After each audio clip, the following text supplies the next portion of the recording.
You know your life's a joke when Thanksgiving turns into a babysitting shift for kids that aren't even yours. I had just dumped my duffel bag by the door of our house in Denver, still smelling like stale plain air and gas station coffee. I was expecting a warm holiday, maybe a burnt turkey from Emily trying too hard, and some half-hearted small talk with her family. Instead, the place was dead silent, except for the distant sound of cartoons playing somewhere deep in the house. No Emily. No in-laws. No dinner. Only chaos in the living room. Two kids, my wife's sister's boys, fighting over a broken tablet. Confused, I wandered into the kitchen, and that's when I saw it. A yellow sticky note slapped on the fridge, written in permanent marker like a middle finger to my face. You take care of these brats. Ashley. Ashley, Emily's sister. The one who wore too much perfume and talked about her OnlyFans like it was a charity project. She ditched her own kids. On Thanksgiving. And Emily? My wife. The woman I flew across 3 states to spend a holiday with? She had the balls to text me while I was still standing there, mouth half open, reading that damn note. You're just the housekeeper, so this suits you. I swear my vision blurred for a second. The rage that bubbled up inside me wasn't the loud, screaming kind. It was cold, sharp, like a blade being slowly pressed against your skin. Before I could even process the full insult, my 8-year-old nephew, Caleb, padded into the kitchen with his Batman socks slipping off his tiny feet. He looked up at me with those big, sad eyes that had seen way too much for a kid his age. He tugged at my sleeve. Uncle Mike. Yeah, buddy. I forced my voice to stay steady, kneeling down to his level. He hesitated, fiddling with the hem of his t-shirt. Then he whispered, like he was telling me some ancient secret. Actually, Mommy said Aunt Emily's not coming back home tonight. She's with her boyfriend. Boyfriend. The word detonated in my skull. Not friend. Not at work. Not busy. Boyfriend. I felt the air leave my lungs like I'd been sucker punched. I think I smiled. One of those sick, broken smiles you see on guys right before they lose their minds. Did she say anything else, Caleb? I asked, barely hearing my own voice over the roar in my ears. Caleb shrugged, innocent, honest. She said you'd find out anyway. That's when the first crack in my carefully constructed world split right down the middle. And somehow, standing there with that stupid sticky note in my hand and a kid clutching my sleeve, I already knew. This wasn't some stupid mistake. It was planned. It was intentional. And I was just the fool standing in the ruins, still holding the damn broom. I didn't throw my phone. I didn't scream. I just sat down on the cold kitchen tile like a man who's been shot, but hasn't felt it yet. Because deep down, I knew. This wasn't just betrayal. It was war. I don't know how long I sat there on that tile. Could have been 5 minutes. Could have been an hour. The boys eventually got bored of fighting and started playing some racing game on the tablet, oblivious to the way my world was collapsing one text and one whispered word at a time. I finally got up when the buzzing of my phone against the counter became impossible to ignore. Another text. From Emily. Don't wait up. I'm having fun tonight. Fun. She even added a little heart emoji. I felt the bile rise in my throat. My hands were shaking as I opened the call app. I didn't care if I sounded desperate, pathetic. I just needed to hear her voice. I needed to hear her deny it. Lie to me, something. She didn't answer. Straight to voicemail. I stared at the phone, jaw clenched so tight it hurt. Then I did something I never thought I'd do. I opened her location sharing. We'd set it up a year ago after a car accident she had. She forgot. It was still active. The little blue dot wasn't at her sister's house. It wasn't at her mother's place. It wasn't anywhere near family. It was blinking at some godforsaken roadside motel about 20 minutes away. The kind of place where the neon light outside probably flickered and the sheets probably hadn't been washed in a decade. The kind of place you don't just accidentally end up at on Thanksgiving night. My vision tunneled. I could feel my heart pounding against my ribs like it was trying to escape. I grabbed my jacket, yanked the car keys off the hook, and stormed toward the door. Caleb's voice stopped me. Uncle Mike, are you mad at Mommy? I turned around. His little face was crumpled in confusion and fear. How do you explain to an 8-year-old that the person he looks up to has shattered you? That the woman you married would rather roll around in a motel bed with some lowlife than be with her family? I forced a smile. No, buddy. Just gotta check on something. Can I come? That almost broke me. I crouched down, ruffling his messy hair. Stay here. Watch over your brother, okay? Be brave for me. He nodded solemnly, like I'd just knighted him. I stepped out into the freezing night air before the tears could slip out. The drive was a blur. I remember gripping the steering wheel so hard my knuckles turned white. I remember every angry, poisonous thought swirling in my head. Images I didn't want flashing behind my eyes. Her smile that used to be just for me.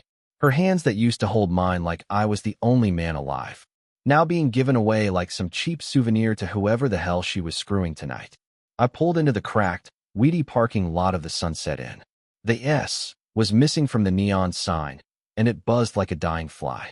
I killed the engine and just sat there for a second, breathing heavy, staring at the rows of dirty doors. Which one? Which filthy little room? And then, like fate flipping me the bird, the answer walked right out. Emily, in a tiny black dress that barely covered anything, laughing, drunk off her ass, hanging off the arm of some scrawny tattooed guy who looked like he still lived in his mom's basement. My wife, the woman I gave my life to. She didn't even see me at first, too busy pawing at his chest, whispering something in his ear that made him laugh like an idiot. Then she looked up, met my eyes, and smiled. Not a guilty smile. Not a panicked, oh crap I've been caught smile. No, she smiled like she won. Like I was nothing but a stupid chore she'd finally dumped. I got out of the car slowly, heart hammering, every muscle in my body tensed and ready to snap. She turned back to the guy and said, loud enough for me to hear, told you he wouldn't do sh*t. And just like that, something inside me, something trusting, something soft, died. Right there in the parking lot of the Sunset Inn, under the broken neon lights, surrounded by old cigarette butts and broken glass. Emily had killed the man she married. And the man standing there now? He wasn't going to play nice anymore. I don't remember making the decision to move toward her. My body just did it, like a loaded gun finally pulling its own trigger. Emily stepped back when she saw the look on my face, but she didn't drop the smug act. No, she just crossed her arms and tilted her head, like I was some annoying customer complaining about a wrong order.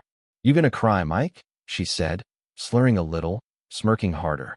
The guy next to her, some punk barely older than a teenager, puffed out his chest like he thought he needed to protect her.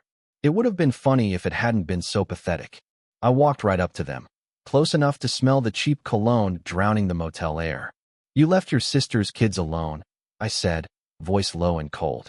Emily shrugged. Not my problem. You're the housemaid, remember? I could feel the fury tightening every nerve in my body, but I didn't give her the satisfaction of raising my voice. No, I wanted every word to cut cleaner than a shout ever could. How long, Emily? I asked, locking eyes with her. How long have you been screwing around? She laughed.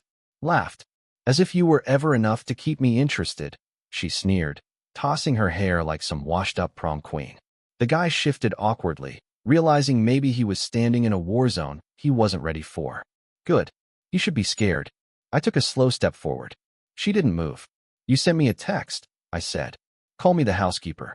Told me taking care of abandoned kids suited me. Because it does, she shot back. You're boring, Mike. You're the guy who folds laundry and thinks a night out is Olive Garden. I deserve better. My fists clenched so hard I thought my bones might snap. And this is better? I nodded toward her greasy little toy. A cheap thrill in a motel that charges by the hour? For a second, just a second, something cracked behind her eyes. Shame. But it vanished just as fast. I don't owe you a damn thing, Emily said, voice venomous. You should be thanking me for not embarrassing you sooner. It was like she wanted to hurt me. Wanted to crush whatever tiny pieces of me were still trying to believe this was some sick misunderstanding. I took a breath, feeling the cold November air tear through my lungs. Then I pulled my phone out, tapped a few buttons, and held it up. Photos, screenshots, texts between her and her fun buddies. Explicit, crude, graphic enough to make me sick all over again. I saw the color drain from her face. Finally, you thought you were so clever, I said quietly. You forgot you synced your iCloud to our shared laptop, remember? She opened her mouth, closed it, opened it again. The guy next to her muttered something like, maybe we should go, babe, tugging at her arm. Emily yanked it away. You think this means anything? She snapped at me, desperation creeping into her voice. You think anyone's gonna feel sorry for you? You're pathetic, Mike. Always were. Something inside me snapped clean in two. I laughed. Not bitter. Not broken. Real laughter. Because standing there, finally seeing her for what she really was, it was like being freed from a prison I hadn't even known I was in. "No," I said, pocketing the phone. "Nobody's gonna feel sorry for me. But you? You're gonna wish you had." She opened her mouth again, but I didn't give her the chance. I turned and walked away, left her standing there with her mouth half open and her cheap motel boyfriend looking like he wanted to disappear. I didn't look back. Not once. Because Emily wasn't my problem anymore. She was just trash I finally took out. And when I got back into my car, sitting behind the wheel in the icy silence, a single tear slid down my cheek. Not for her. Not for what we had. But for the idiot I used to be. The man who thought loyalty meant something to a woman like her. The drive back home felt longer than it should have. Every mile stretched out like some slow-motion punishment, giving me way too much time to think, to stew, to rot from the inside out. When I pulled into the driveway, the house looked the same. Same busted porch light. Same stupid pumpkin decorations Emily had insisted on keeping up past Halloween. It was almost funny how normal everything looked from the outside. Inside, though, was a different world. Caleb was curled up on the couch under a thin blanket, the other kids snoring softly next to him. The TV was still blaring some cartoon, bright colors flashing across their innocent faces. I killed the TV with the remote and just stood there in the dark for a minute, staring at them. Two little boys dumped like garbage on a doorstep. And me, the idiot housekeeper, sweeping up the mess again. My phone buzzed in my pocket. Another text from Emily. "Forgot to tell you. I'm staying out all weekend. Don't wait up." Face blowing a kiss. The emoji hit harder than the words. That mocking little kiss. I almost hurled the phone across the room. Instead, I pocketed it and moved toward the kitchen to find something stronger than my self-control. That's when I noticed the folder sitting on the kitchen table. Not just sitting there. Laid out, almost deliberately. Almost like she wanted me to find it. I picked it up, dread already coiling in my gut. Inside were papers. Bank statements. Credit card bills. Legal documents. And her name scrawled all over them, but not alone. There was another name too. The motel boyfriend's name. It didn't take a genius to figure it out. Emily had been bleeding our joint account dry for months. Setting up a separate life with the motel rat. Using my money to pay for hotel rooms, clothes, flights. Flights. I flipped through the papers faster, heart hammering harder with every page. Plane tickets. To Miami. Booked for 2 passengers. Leaving Sunday. She wasn't just cheating. She was leaving. Running off to start a brand new life with her greasy little boy toy. And she was planning to leave me holding the bill, the kids, the wreckage. The rage was instant and blinding. But underneath it, a deeper hurt. A quieter kind of devastation. She hadn't just betrayed me. She'd erased me. Erased everything we'd built together like it was a typo in her fairy tale. I heard a soft shuffle behind me. Caleb, rubbing his eyes, looking up at me with the same trust he always had. "Uncle Mike," he whispered. "Are you going to be okay?" I dropped the folder onto the table and crouched down to his level, fighting like hell to keep my voice steady. "Yeah, buddy, I lied. I'm going to be just fine." Because right then, right there, I made a decision. I wasn't going to be the pathetic fool Emily thought she could walk all over. I wasn't going to beg. Wasn't going to scream. Wasn't even going to cry. No, I was going to burn down everything she built on my back. And I was going to do it with the same cold smile she threw at me in that motel parking lot. Starting now, I didn't sleep that night. Not a single minute. I sat at the kitchen table, the folder of betrayals spread out in front of me, the boys sleeping upstairs, and every thought in my head sharpening into a single, clear line. Take everything she cares about and leave her standing in the ashes. By morning, I had a plan. It started simple. I pulled up our joint bank account on my laptop. She thought she was smart, sneaking little withdrawals at a time, thinking I wouldn't notice. What she didn't know was that I still had full admin access. And while she was playing house with her motel fling, I was draining every last dollar into a new private account she had no access to. Every paycheck she thought she could spend, gone. Locked away where her greedy little hands couldn't reach. It felt good. Better than good. It felt like breathing for the first time in months. Then came the house. The house was in my name. Always had been. A detail she never cared about because she thought marriage meant automatic ownership. Wrong. I called my lawyer. Thanksgiving morning, and that poor guy answered like a saint. I told him everything, every dirty little secret, every receipt, every screenshot. By noon, The paperwork was moving. By Monday, Emily would legally be locked out of the house. I could almost see her face when she found out. Could almost hear her shrieking, banging on the door she used to slam in my face. It still wasn't enough. I opened her Instagram, her favorite shrine to herself, and found the new private account she thought I didn't know about.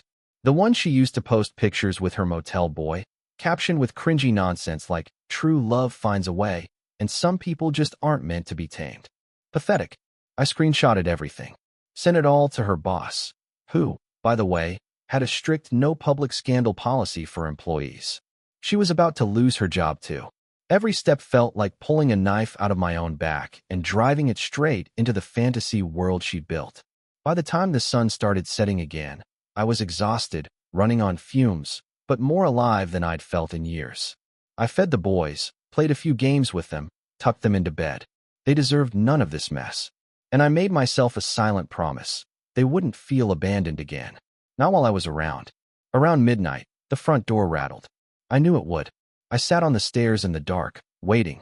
The door opened, and Emily stumbled inside, heels in her hand, mascara smeared, drunk as hell, giggling to herself. She flicked on the light and froze when she saw me sitting there. The smirk died on her lips. "Mike?" she slurred, confused. I stood up slowly, arms crossed. "Welcome home," I said. She blinked, trying to gauge the situation, trying to summon the bitchy attitude she always leaned on. "You're being dramatic," she muttered, heading toward the kitchen like nothing was wrong. I didn't move. "I know everything," I said. She laughed, a hollow, desperate sound. "About what?" "You're always so paranoid, Mike." I stepped closer, lowered my voice until it sliced through the heavy air like a razor. "About Miami. About the motel. About how you spent thousands of my dollars to shack up with a boy who probably can't even spell commitment. About how you planned to leave and stick me with everything." She went still. Real still. For the first time, real fear flashed across her face. "Good. I cleaned out the accounts," I continued. "Froze the credit cards. Locked you out of the house. Your job's gonna love the pictures you posted online." Her mouth opened and closed like a fish gasping on dry land. "You can't do that," she finally hissed. I smiled. A real smile. The first real one in a long, long time. "I already did." She dropped her shoes on the floor with a thud. "You think you're some big man now," she spat. "What? You think punishing me will make you less pathetic?" "No," I said calmly. "But it sure as hell makes me feel better." She lunged toward me, finger jabbing in my chest, face twisted with rage. "You were never enough," she screamed. "That's why I left. You were boring and weak and pathetic, and I hated every minute of pretending to love you." The words hit like a sledgehammer, but they didn't shatter me. They set me free. I stared down at her, the woman who once held my heart in her hands, and felt nothing but a cold, final emptiness. "You didn't leave, Emily," I said. "I threw you out. You just didn't realize it until now." Her eyes burned with hatred. "Good. Let them."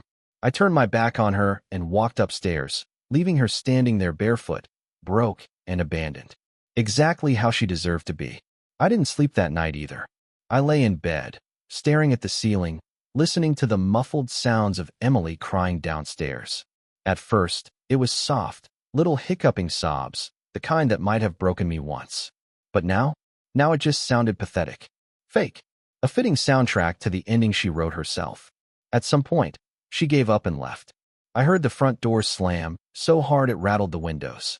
Then silence. Real silence. The kind that fills your lungs and presses down on your chest until it almost feels like peace. The boys woke up around 7, groggy and confused. "Where's Aunt Emily?" Caleb asked, rubbing his eyes. I knelt beside him, choosing my words carefully. "She had to go away for a little while," I said. "But you're safe here. I promise." He nodded, trusting me without question. After breakfast, I started making calls. Social services. Lawyers. Anyone who could help me figure out how to get custody of the boys if Ashley didn't come back. And after what she pulled, I wasn't holding my breath. By noon, I was knee-deep in paperwork when my phone rang. "Emily." I almost didn't answer. Almost. But some stupid part of me, curiosity, closure, maybe just plain spite, made me swipe to accept. "Mike," she breathed out, voice thick with fake sweetness. "Baby, I'm sorry." I didn't say anything.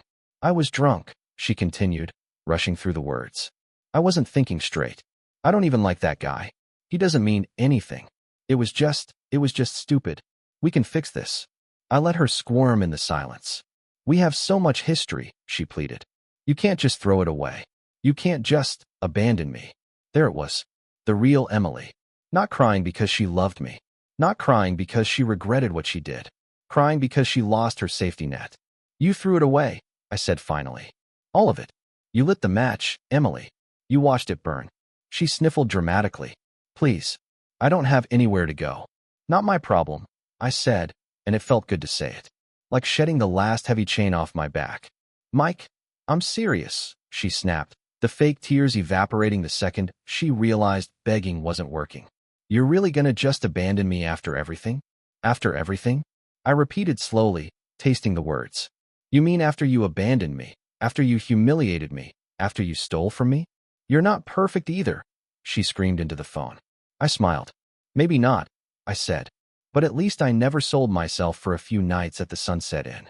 Her gasp echoed across the line, sharp and ugly. I hung up, blocked her number, deleted her contact. And just like that, Emily was erased from my life. But the story wasn't over.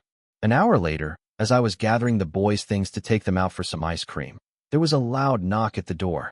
I opened it to find Ashley, Emily's train wreck of a sister, standing there looking like hell. Hair a mess, eyes bloodshot, cheap perfume and desperation pouring off her in waves. You got my kids? She barked, shoving past me before I could answer. Good to see you too, Ashley, I muttered. She rounded up the boys like they were grocery bags she forgot in the trunk. You're not even gonna ask where I was? She sneered at me, daring me to challenge her. I don't care, I said flatly. You're lucky I didn't call the cops for child abandonment. She laughed, a short, ugly bark. You and your little moral high horse, she spat. You think you're better than us? You're just as pathetic as you always were. Maybe, I said. But at least I'm not the one leaving my kids with strangers on Thanksgiving. Her mouth twisted like she wanted to hit me. Instead, she grabbed the boys by the wrists and yanked them toward the door. Come on, she snapped. Mommy's got big plans. The boys looked back at me, confused, scared. Be good, I called softly. Stay strong. Caleb hesitated at the door. Then he ran back and threw his arms around my waist, hugging me tight. I love you, Uncle Mike, he whispered. I love you too, buddy. I choked out, holding him for one last second before Ashley yanked him away. And then they were gone. The house was so quiet, I could hear the blood rushing in my ears. I sat back down at the kitchen table, staring at the empty chairs, the cold coffee, the wreckage of a life that didn't exist anymore. I should have felt broken, but all I felt was light, like a storm had ripped through and finally cleared the air. For the first time in a long, long time, I could breathe. And Emily? Wherever she was, whoever she was blaming now, I hoped she realized something. She hadn't just lost a husband. She lost the only damn person who ever gave a damn about her. The days after they left moved in strange, heavy ways. The house was too quiet. The kind of quiet that presses down on your chest until you have to step outside just to catch a full breath. I started cleaning. Not because it was messy, but because I needed to wipe every trace of her out of the place. Every lipstick-stained coffee mug. Every cheap perfume bottle tucked behind the bathroom mirror. Every photograph that smiled down from the walls like a knife twisting deeper. Box by box, bag by bag, I erased her from my home. I found more little things while I packed.